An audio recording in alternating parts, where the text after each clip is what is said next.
YouTube, this is Yorkshire Prepper. Today I'm just going to do a little video explaining to you the things that you're allowed in Britain. There's some things here that I haven't got, that you are allowed, but I haven't got them. Just because I haven't got them. Not that I won't get them, but just I ain't at the minute. I'm quite happy with what I've got at the moment. So I'll start now.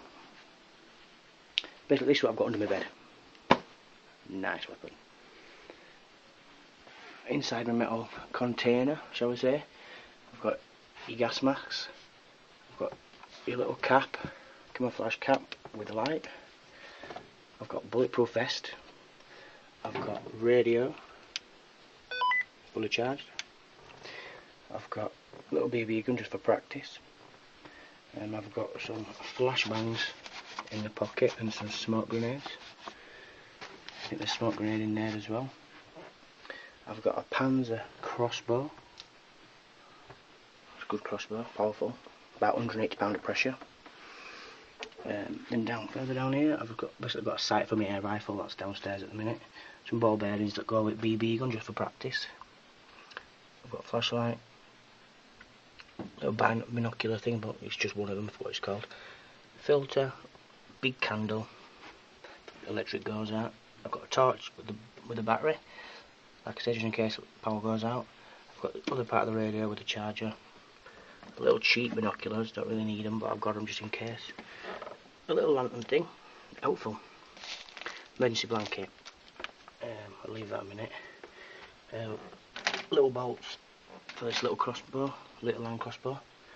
Some big bolts from my Panzer. And I've got some of this powder, which basically is if you're contaminated with something. So just imagine something kicks off.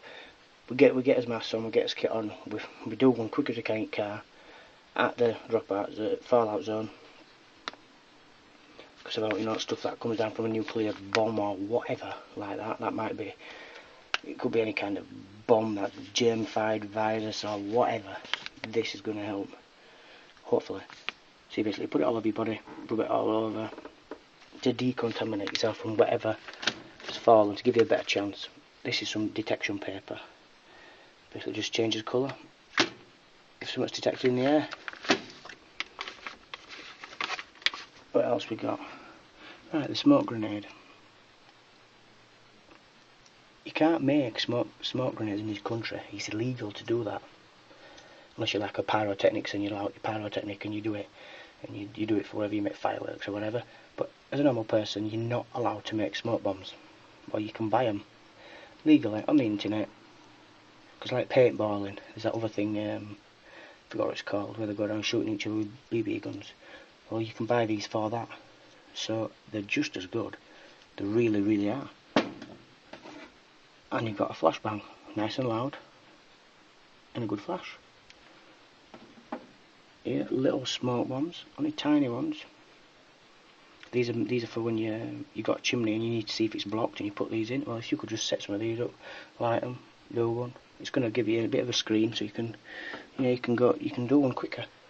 They won't find you as fast. Oh, I've got some stab-proof gloves as well. They're not bad actually, they're quite good. Especially hand-to-hand combat where they've got a knife. It just makes you feel more confident. Right down here I've got big pack of batteries. I've got radios in there with batteries all wrapped in tin foil, and just in case there's EMP blast from the sun and it wipes out everything electrical, hopefully that might protect it. A little bit of gold and silver, I haven't got much because I got rid of mine ages ago. Basically this is just the setup for my CCTV all around my house. These, I'm sure you've seen before, basically you'll fasten this part to a fuse or to a bit of copper that goes through, something that detonates, and you fasten the other end to something electrical, like a little 9-volt battery or something like that. Sends current through and it sets on fire whatever you've just connected it to. So you can literally get a long piece of wire, attach to this. It could be 100 metre away if you want it to be, if your other piece of wire is long enough, and set something off. Good for if you want to blow doors off.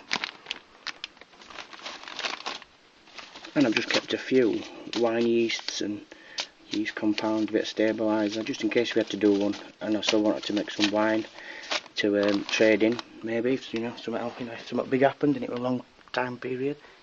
There's no under there really, basically, no important. Up here I've got your full MBC suits for all the family, all being re-sewn to fit us all perfectly, even the kids. In there we've got the rubber shoes and the rubber gloves. In here I've got loads more masks, gas masks. I've actually got the kids' gas masks, but I've actual kids ones, but I've put them in. I've put them somewhere else out away. But yeah, loads of gas masks there.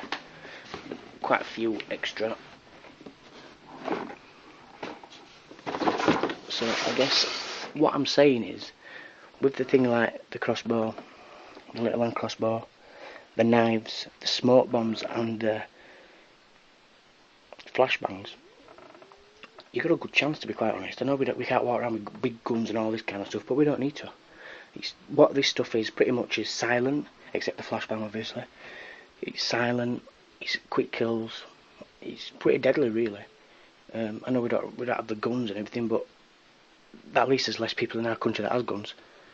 You know, so if we are a bit more safer in that way. If you lived in America, you didn't have a gun, you'd be really in trouble. But over here, it's not too bad. Unless the army turn the back on us and start shooting us. It's a bit hard then, but the biggest thing is to hide. Be hidden, don't be seen, learn to live out in the, not even out in the sticks. Only if really SHTF really did happen, then fine, you have to live in the woods, then fine, but you've got to learn what you need to do. You need to learn how to make camps, or just take a tent with you and sleeping bag, best option.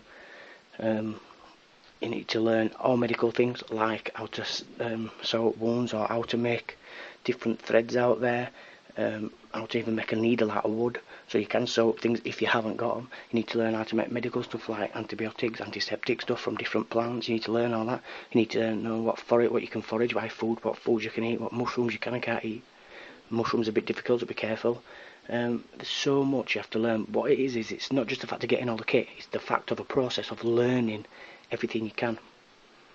Everything you can. Really try to learn as much as possible. Yeah, this video explains a little bit of different kits you can have, you know. You can have that, you can have that, you can have all that. But if you haven't got your brain on the right level, what you need to know, you're in shit streak. I know you could have a machine gun, you'd still be dead. So, please, please, please, get some kit, yes, but learn and prepare what you need to know. So if SHTF really did happen, you still might be able to survive in your own house, for God's sake, you know. You could still live in your house with all your food supplies and things like that, and you can have your kit. You can still do that. But if it gets really, really bad, then you know that you can do one. You've got your kit that you can take with you. You might have some supplies you can take with you. If you know that you've got it all in your head and you've learned everything you need to know, fantastic, you'll be alright. But anyway, this was just a short video, probably a long video now, just explaining to you these things of what I've got so far. I don't really recall for much more now, to be honest. I'm quite happy with what I've got. I might probably just get some more bolts, small bolts, big bolts, maybe some small, maybe some more smoke grenades and flashbangs. But I've got quite a few to get me out of trouble, and I know how to make them anyway. If I had to, because if something does happen, I'm sure that government won't care what you're making. Then, to be honest, as long as they don't know, it don't matter. You just do what you can do to protect your family, don't you? So yeah, that's anything anyway. So yeah, keep it all locked up. Out at way at kids, or out at way if someone broke in, they'd find it a bit difficult, you know, to get in. So that's that. That's me checking out Yorkshire Prepper. Look after yourself, look after your family, and be ready. Thanks very much.